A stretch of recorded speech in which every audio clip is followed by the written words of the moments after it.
Hello and welcome to Paw Prints on the Mountain. I'm your host, Mike Bosely, and in moments we'll be joined by Deena and Debbie, and we'll talk about all that is the Humane Society. But before we do that, we're going to go into Mike's pet peeves. Now, Mike's pet peeves is merely my opinion, not the opinion of the board, the Humane Society, or anybody important, really. It's just me talking to you. What drives me nuts is when people drive around. You know, we have so much different weather here in the White Mountains. It could be rainy, snowy, foggy, whatever it is. And for some reason, people don't drive around with headlights on. And it always seems to be the dark cars, the grays, the blacks, or the whites, the ones that are just naturally camouflaged in all four of my blind spots. For some reason, those are the people that don't turn on their headlights. You know, the commercial with Jake from State Farm, do you know why that guy is up in the middle of the night talking to Jake from State Farm? Because he was on hold for that long trying to get through to Jake from State Farm. I don't have that kind of time. Please, people, I don't want to hit you. Just turn on your lights.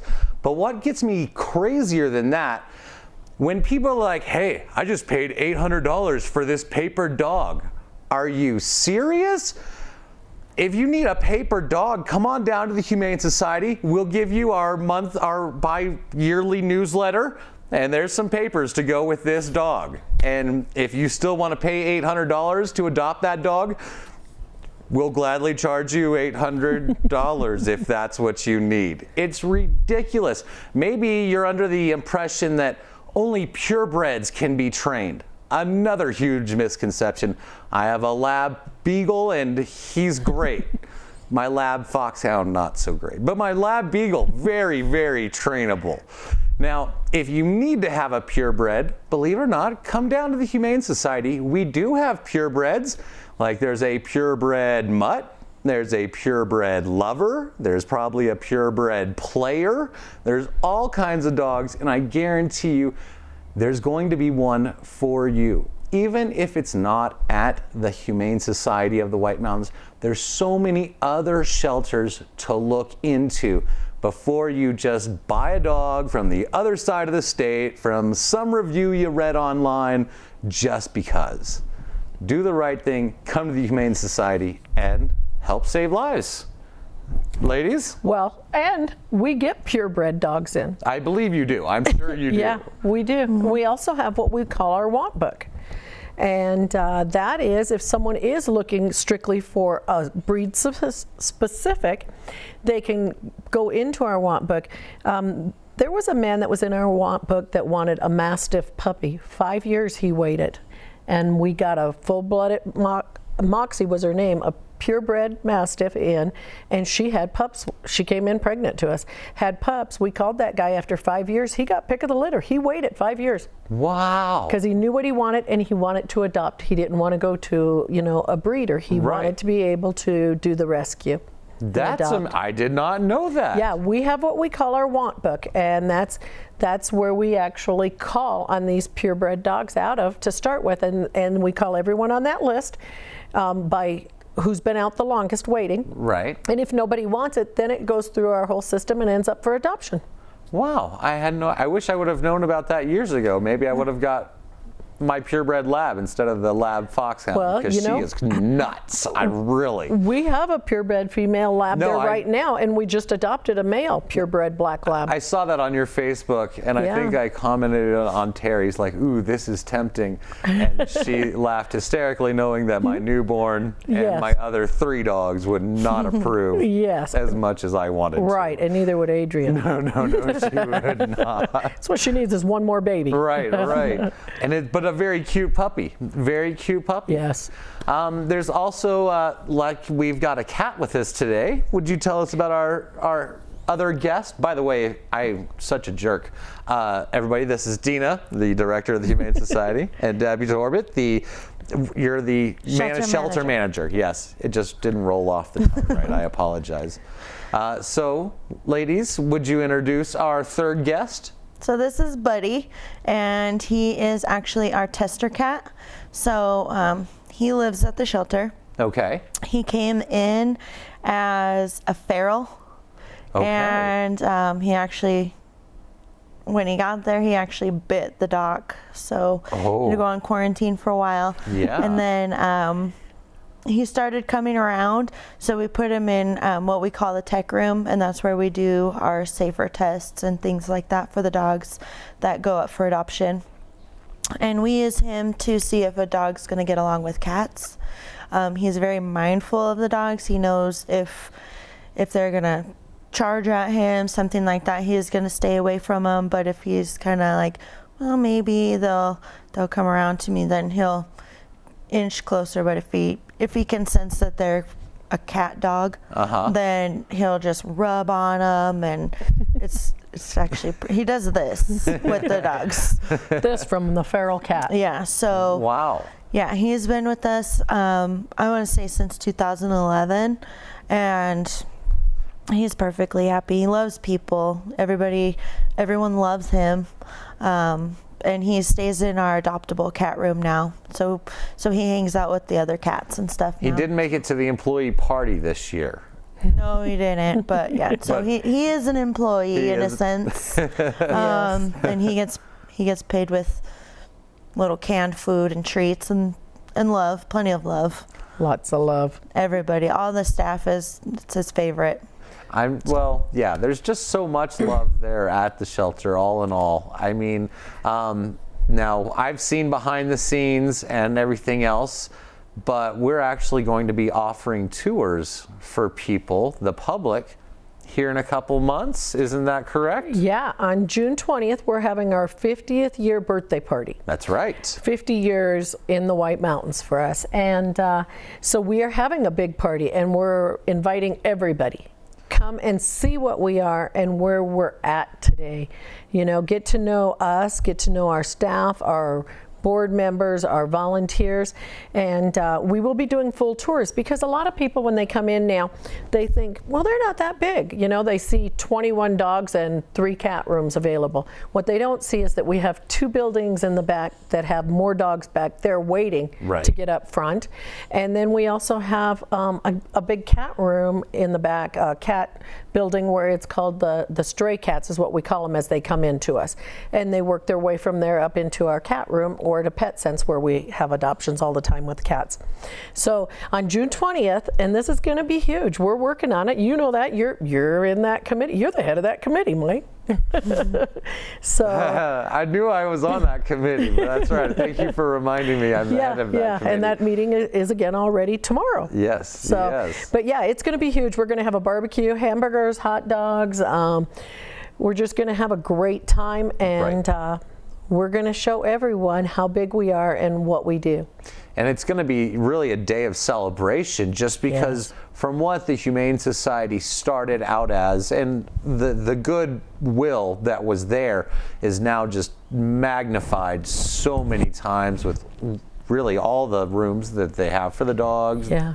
It's really amazing, and I can't wait for the public to get to see all of that and really have a better grasp of it. Right, have an idea of how big we are and how much work goes into it and how much money it costs every day to do it. Right. You know, so people don't realize the expense to us, and they think that we're funded by the government or by the big animal, HSUS and ASPCA, and we're not. We're not funded by any of them. It's strictly because of our community that we're able to continue on, whether it be donations, fundraisers, business memberships, things like that all make the difference.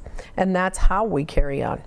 And that's kind of actually what I love, the Humane Society of the White Mountains, because it's really all of our Humane Society. I mean, it is. With all of our donations, we really are a part of this family of the Humane Society. Absolutely. You know, the problems we deal with on a daily basis are not just our problems. It's a community problem that we're trying to help and trying to take care of. So that's why we're always very grateful for our community support. Now, from the shelter manager aspect, how are things going there? Good. We've actually had really good adoptions lately.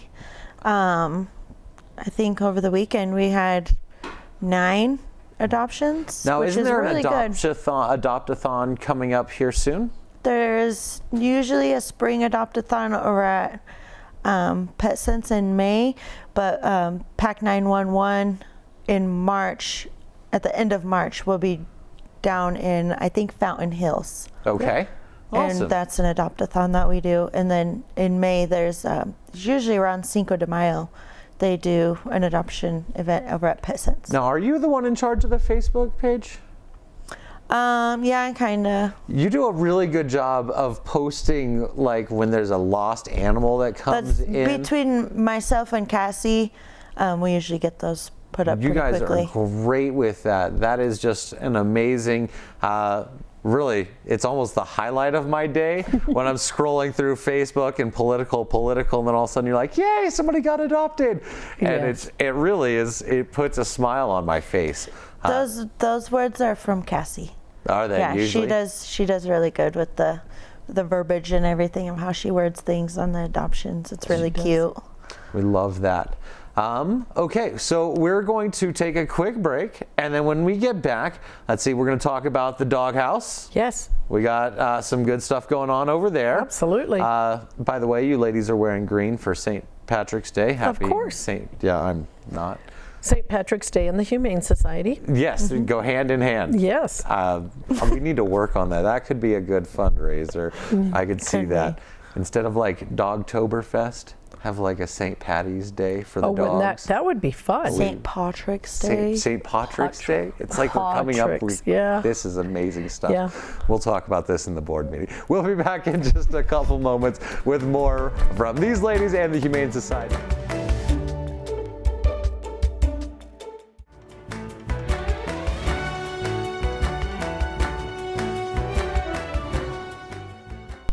Hello and welcome back to Paw Prints on the Mountain, brought to you by the Humane Society of the White Mountains. I'm your host, Mike Bosely, and then of course we've got Deena and Debbie. Hi, ladies. Hello. Hi. And then we've got Buddy. Yes. And Buddy has left love reminders all over your shirt. He has. That's okay. We have tape guns. I'm sure that you've got to have a lot of those. Yes. Yes, I'm sure my lint in the dryer is always full. It's amazing. Oh, And yes. it's Could just, you imagine our lint? You're right. I can only, yes, the dryer's there. And that's part of the cost of Yes. everything that happens with the Humane Society. Some of the cost for the adoptions and just the daily operating cost, it's things like the dryers. Now, what do you guys do for the dogs and cats every day, however many times a day? Tell us the routine the techs go through, Debbie. So in the morning, we come in and feed at 7 o'clock, and then everyone else gets there typically around 8 o'clock. And they walk through, let the dogs out on the opposite side of their kennel, strip their kennel, which is taking everything out of it. So blankets, toys, food bowls, water bowls, everything comes out and gets washed.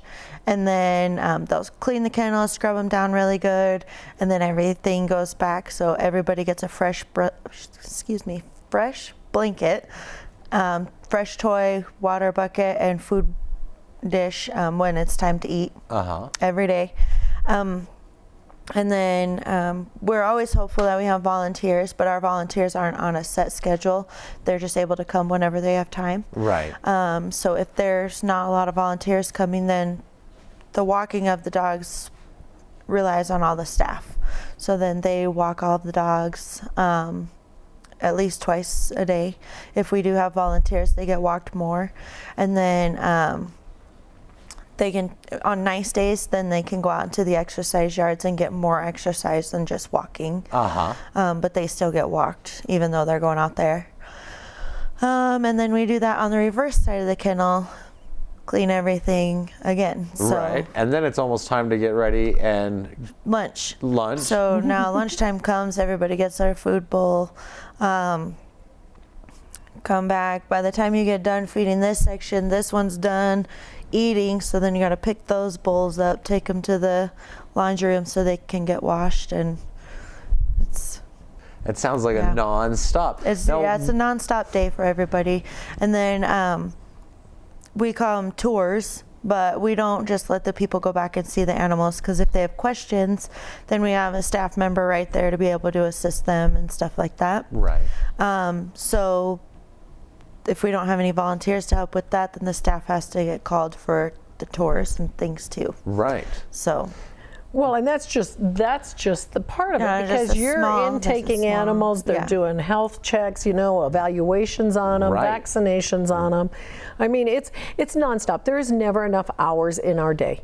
And what amazes me, and we all take things for granted, but really, there's somebody that's feeding those dogs 365 days a year, regardless of the weather, regardless of vacation, it's a holiday, even St. Patrick's Day. Somebody's got to Right. come in. Well, and not only feed, but clean. We Right. clean every exercise single them. day And exercise them. And that's what I always tell everybody, like if we're interviewing someone, the dogs and cats don't care if it's Sunday or Christmas, we still have to be here. Right. So. And so that's amazing, and of course that adds up. I mean, we've got to pay employees, Yes. 365 days a year to do Yes. all of these things that is needed to keep the shelter at the level that you've built a standard for that shelter. And so it's a lot of work to keep it at that standard. And as you mentioned, really the volunteers are what really helps keep it Absolutely. going. Yes. Is that little bit of help, whether it's monetary, whether it's time. Walking Buddy gets walked apparently. Buddy does know how to walk on his halter. Yeah. This is his, and it just stays with him. So he'll walk outside and. But that takes people. It does take people. And so that's, we're always looking for more volunteers. Absolutely. I'm sure for Christmas you just ask for big bags of help. Yes. Just big bags of help right there on the front porch. Yeah. I can only imagine. You guys are troopers for all that you do. Now, to tell us a little bit about one of the ways that the Humane Society really counts on its income. Yes. On its everyday, as every day as it's open. Yes. Tell us a little bit about that. Okay, so of course our everyday fundraiser is our doghouse, and that's where we get money every day that they're open. All the money that's spent over there comes over to the shelter every day to help with these guys. The other part of that is fundraising has to go on all the time. Last month we sent out the No Chauffeur Balls, which was a fundraiser. Now we have, coming up April 7th, we have Arizona Gives Day. And Arizona Gives Day has been something we have been doing for years. And so what that is it's one day of giving, and it's all online. And anyone that follows us or is part of our email recipients, they'll start getting letters, and it's stories. We tell stories about what we accomplished last year. I loved that last year. And it was awesome. Last year we didn't send out as many as the year before, because sometimes you can overwhelm people. And we don't want to overwhelm anyone, but we want them to know about some of our great success stories, and also some of the sad stories that we tried so hard with that maybe didn't happen, that maybe we couldn't save a particular cat or dog, right. But all the efforts that we go to save everything. And so Arizona Gives Day is April 7th. Starting next month, people can actually donate early for that day, so they don't have to remember April 7th. And I'm going to be sending out an email, and we'll also get it on Facebook and on our website about this. But if we get a certain amount of money, like say we raise the most amount of money in a rural area, or we're considered a mid-sized shelter, then we actually win prize money. Last year we won $1,500 extra for raising the most in a rural area. Nice. And then we also this year are very fortunate. Again, we have an anonymous donor that's willing to match our first $5,000. So say somebody says, I can't make a difference. Actually, your $5 can make a difference, because that's going to be matched, and it's $10. Right. Every dollar helps us, and I can't tell you how grateful we really and truly are for all our donors, because that's what it takes. It takes all of us, and it takes money to do what we're doing. Right. And so our grants are always very limited because we're competing with big rural areas like Maricopa County. You know, they don't realize that we're the only Humane Society in Apache and Navajo County. And that we help animals all over in this area. And so, you know, the grants a lot of times look at what they're doing. Last year we took in over 1,200 animals. Our live release rate was 94%. That is phenomenal. If you look at books and shelters across the nation, 94% is fantabulous. In fact, that falls under the term of a no-kill shelter. It does, and it does fall under that term. That's kind of one of my pet peeves, you know, because it is. It's just one of my pet peeves, but we in the shelter world we are considered a no-kill. That's right. So, but another thing I actually look forward, the Arizona Gives Day, you guys have had amazing success stories over this last year. There have been just some amazing comebacks from dogs that were hopelessly down. Yes. So it's going to be very fun to watch. It is, Facebook. you know, and then we follow it through with their whole story. This year we're doing something a little different too. Okay. I've asked all the staff to write about an animal that they personally got involved with and felt it and helped save that animal. Oh, that's got to be hard. So this year we're going to have some. It's always bittersweet because we saved it. So they're going to have some from the staff's point and their heartfelt stories. And so I'm really excited to see that because, you know, it's something near and dear to all of us, but usually these stories come from me or Debbie or, you know, an adopter. We're going to hear from the staff that has brought them up to where they were ready for adoption this year. Man, and their challenges and their heartbreaks watching them.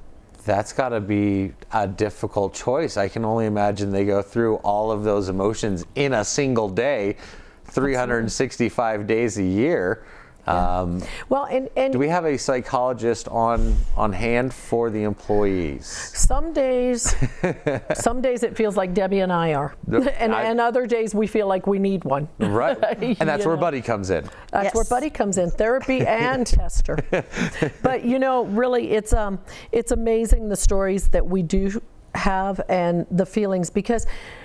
I know everyone that is on staff and the volunteers that are so active with us, their hearts are in this place and in this organization, but you take ownership in these animals. Then the bittersweet comes when you have to say goodbye to them, you know, and then you lose sleep at night. Nobody realizes the amount of sleep at night that we actually lose.